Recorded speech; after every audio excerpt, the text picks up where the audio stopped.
पुणे, नाशिक, पालघर आणि रायगड जिल्ह्यांना red alert. अतिमुसळधार ते मुसळधार पावसाची शक्यता। घाटमाथा आणि डोंगराळ भागात दरडी कोसळण्याचा धोका। मध्य रेल्वेची मेन लाईन आणि हार्बर मार्गावरची वाहतूक सुरळीत। पश्चिम रेल्वेची जलद मार्गावरची वाहतूक 25 मिनिटे उशिराने। पश्चिम रेल्वेच्या धीम्या मार्गावरची वाहतूक सुरळीत सुरू। मुंबई, ठाणे आणि नवी मुंबईतल्या शाळांना आज सुट्टी। मुसळधार पावसाच्या पार्श्वभूमीवर प्रशासनाकडून खबरदारी। नाशिक जिल्ह्यामध्ये पावसाची संततधार। गोदावरीच्या पाणी पातळीत वाढ। नाशिक त्र्यंबकेश्वर दरम्यान ढगफुटीची शक्यता। नाशिक जिल्ह्याला आज रेड अलर्ट। त्र्यंबकेश्वरचं सप्तशृंगी देवस्थान सुद्धा बंद। नाशिक शहरासह 5 तालुक्यातल्या शाळा महाविद्यालयांना सुट्टी। भीमा आणि इंद्रायणी नदीच्या पाणी पातळीत वाढ। मुसळधार पावसामुळे बंधारा पाण्याखाली।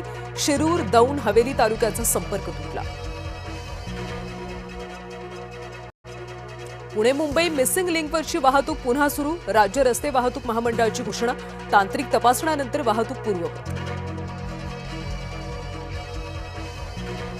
इतका पाऊस पडला तर कुणाच्याही राजवटीत हीच परिस्थिती। मिसिंग लिंकबाबत मंत्री गिरीश महाजनांचं स्पष्टीकरण। कर्जत ते लोणावळा दरम्यानची रेल्वे वाहतूक अद्यापही बंद। दरड हटवण्याचं काम सुरू। मुंबई ते पुणे दरम्यानच्या दोन्ही दिशेच्या एक्सप्रेस आजही रद्द। वारकऱ्यांनो, माऊलींच्या भेटीला पुण्यात या। मुख्यमंत्र्यांकडून आळंदीत गर्दी टाळण्याचं आवाहन। घरावर दरड कोसळून आई वडिलांचं मुलाचा मृत्यू। मावळच्या पाटण गावातली दुर्दैवी घटना।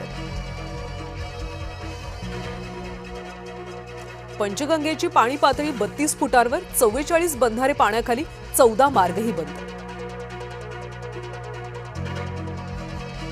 12 तासानंतर खेडमधल्या खवटीतली दरड हटवली। मुंबई गोवा महामार्गावरची एकेरी वाहतूक सुरू। संततधार पावसानं गोंदियातल्या हाजरा फॉल बहरला। निसर्ग सौंदर्य पाहण्यासाठी पर्यटकांची रेलचेल। सालेकसामधला हाजरा फॉल ओसंडून वाहू लागला।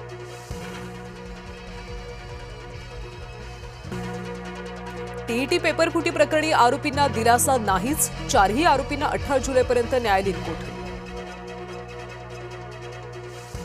अयोध्या दानचोरी प्रकरणी त्रिसदस्यीय समिती स्थापन। सुरेश हावरे त्रिसदस्यीय समितीमध्ये। अयोध्या श्रीराम मंदिर दानचोरी प्रकरणी चंपतराय अनिल मिश्रा यांचे राजीनामे मंजूर।